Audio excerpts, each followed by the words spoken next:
Di pa ba sa kanya? Nata. Oh.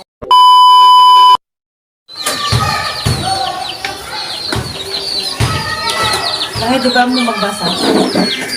Yung natin naka-school lang ko masay. Di pa ba sa kanya? Nata. Oh, ayan na. Ate mo, basahin. Ayan na. Ate mo, basahin na eh. Gusto ko Rod, ayan na. Ate mo, na eh. Ayan na na Rod. Ate mo, basahin. Ate mo. Binasak na Rod. Ayan na. Ate mo, na eh. Sikan sama tayo na magbasa. Walang naka-eskwela ka. Amo na basahin na eh. Ayan na. Ate mo, Ate mo, na eh.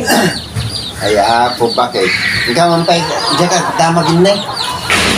Ate ni basa, hindi makaagal ka. Basa. Yung nga Rod. Ayan na. Ate mo, Rod. Basahin. Diyan ka na damag. Bagay niya tag-school na pa lang. Kung naman meron naka-eskwela ko, madimagayan ang puti basa. Na, ang ganda, magigigamin ah. Ilag to na ito yung bab. Ilag, maiden. Naglawagan na, ayan na. Panagbasa na, damagin na, ayan na. Puro tana.